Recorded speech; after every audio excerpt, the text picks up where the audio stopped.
சோதனையை சகிக்கிற மனுஷன் பாக்கியவான், அவன் உத்தமன் என்று விளங்கின பின்பு கர்த்தர் தாம் வாக்குத்தத்தம் பண்ணப்பட்ட ஜீவகிரீடத்தை என்ன செய்வாராம்? தருவாராம். உத்தமன் என்று விளங்கின பின்பு. ஆமேன். சோதனையை சகித்து உடைத்து நொறுக்கி உருவாக்கி இந்த இடத்திலே கொண்டு வைத்திருக்கிறார். அதற்காக கர்த்தரை துதிக்கிறேன். உருவாக்கப்படாத ஒரு வஸ்து எதுக்குமே பயன்படாது. இன்னைக்கு குயவனுடைய கரத்தில் ஒரு வேளை இருக்கிறீங்க. அல்லேலூயா. ஒரு நேரம் கெட்டு போனது உண்மைதான்.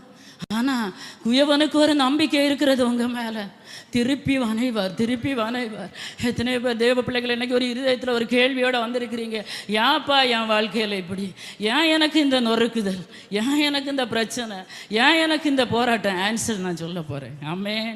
அப்போஸ்தலனாகிய பவுல் சொன்னது போல் அந்த வார்த்தையை நான் சொல்ல விரும்புகிறேன். பவுல் சொல்லுகிறார், நான் அடைந்தாயிற்று அல்லது முற்றிலும் தேர்ந்தவன் என்று எண்ணாமல் நான் எதற்காக பிடிக்கப்பட்டேனோ. எல்லாரும் சொல்லலாமா? நான் எதற்காக பிடிக்கப்பட்டேனோ அதை பிடித்து கொள்ளும்படி, ஹல்லேலூயா, அதை மாத்திரம் பிடித்து கொள்ளும்படி நான் ஆசையாய் தொடருகிறேன். ஆமென். ஹல்லேலூயா.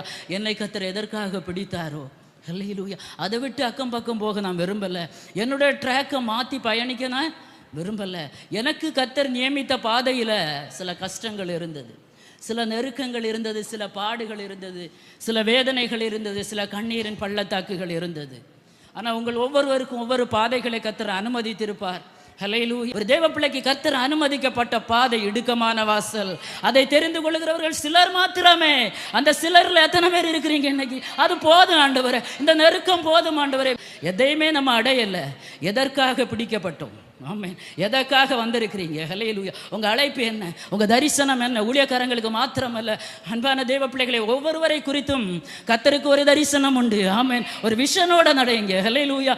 லக்கு இல்லாமல் பயணிக்காதுங்க. அன்னைக்கு ஸ்கூல் போயிட்டு தான் வந்தேன்.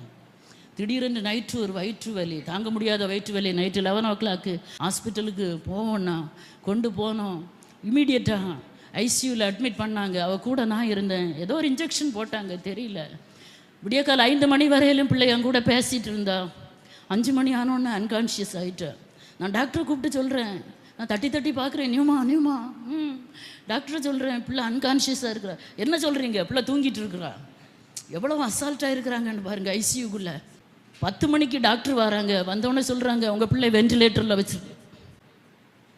அன்றைக்கு ஸ்கூலுக்கு போய் கொண்டு வந்த பிள்ளை வென்டிலேட்டர்னு சொன்னோன்னே என்ன ஆச்சு எங்களால் நம்ப முடியல. எதுக்கு டாக்டர் வென்டிலேட்டர்? இல்லை ரொம்ப சிவியராக இருக்கா? நீங்கள் தானே ட்ரீட்மெண்ட் பண்ணீங்க. நான் கேட்குறேன், அப்பாவி மாதிரி கேட்குறேன், நீங்கள் தானே ட்ரீட்மெண்ட்டு பண்ணீங்க, என்ன ஆச்சு பிள்ளைக்கு? இல்லை தெரியல, 24 hours தாண்டி தான் சொல்ல முடியும்னு சொல்கிறாங்க. அந்த ஐசியூக்கு வெளியில் முழங்கால் போட்டார். தெய்வ சமூகத்தில் கதறி அழ ஆரம்பித்தேன். ஏசப்பா, நியூமா இல்லாமல் நான் இல்லைப்பா, அவள் இல்லாமல் நான் வீட்டுக்கு போக மாட்டேன். 7 days எங்கள் பிள்ளை வென்டிலேட்டரில் இருந்தார். எங்களால் எவ்வளோ செலவு பண்ண முடியுமோ அவ்வளோ செலவு பண்ணோம். பல தேசங்களில், பல மாநிலங்களில் பிள்ளைக்காக ஜெபங்கள் ஏறெடுக்கப்பட்டது. ஆனால் 7 days கழித்து வெளியே கொண்டு வந்தாங்க. 7வது நாள் என்ன கொஞ்சம் உள்ளே விட்டாங்க. பாதையில் கஷ்டம் வரும், பாதையில் கஷ்டம் அணுகிடும் போது பங்கம் வராமல் உன்னை தாங்கினே.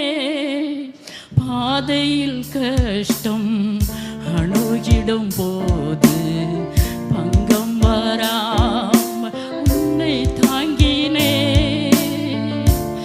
ஒருவேளை பாசிட்டிவாக நடக்கணும்னு நினச்சிட்டு இருப்பீங்க, நெகட்டிவாக நடக்குதுன்னா இல்லை லூயா. எனக்கு எவ்வளோ விட்டு கொடுக்க மனசில் ஆண்டவர்கிட்ட சொன்னேன், ஆண்டவரே ஊழியம் செய்தா 4 பேராக தான் செய்வேன். எப்படி செய்வேன்? ஆண்டவர்கிட்ட யாரும் சேலஞ்சு பண்ணாதுங்க, தயவு செய்து. ஹல்லேலூயா. நியூமா இல்லாமல் ஊழியம் செய்ய மாட்டேன்னு சேலஞ்சு பண்ணேன், ஆண்டவரே செய்ய மாட்டேன். ஹல்லேலூயா. ஆனால் கர்த்தர் பிள்ளையை எடுத்தார்.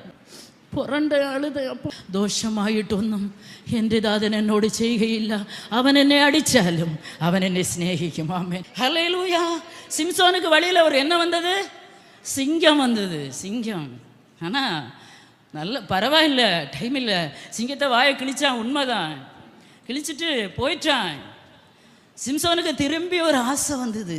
என்னது? விட்டு வந்த பாதையில் திருப்பி. அந்த ஆசை நமக்கு வேண்டாம்ப்பா. அது எப்படி இருக்குன்னு திருப்பி விட்ட பாவத்தை திருப்பி எடுக்க நினைக்காதுங்க. ஹல்லேலூயா. எதை விட்டு வந்தீங்களோ, ஹல்லேலூயா, திருப்பி போக நினைக்காதுங்க. அங்கே தான் உனக்கு பிரச்சனை இருக்கிறது. அல்லேலூயா. அங்கதான் உனக்கு பிரச்சனை இருக்கிறது. வழி விலகி போனா எதற்காக பிடிக்கப்பட்டீங்களோ அதை பிடித்து கொள்ளும்படிக்கு சர்ச் இன்றைக்கு ஆசையாய் தொடருங்க. சில பூர்வமானவைகள், சில வைராக்கியங்கள், சில கோபங்கள், சில எரிச்சல்கள் சபையை விட்டு நீங்குவதாக. அர்ப்பணிங்க. ஆண்டவரே, இதெல்லாம் மறக்கிறேன், விட வேண்டியதை விடுகிறேன் அப்பா, விட வேண்டியதை விடுகிறேன் ஆண்டவரே. நான் எதற்காக பிடிக்கப்பட்டேனோ அதை நான் பெற்றுக்கொள்ளணும் அப்பா. அந்த பரம அழைப்பின் பந்தய பொருளுக்காக நான் இலக்கை நோக்கி தொடருவேன்.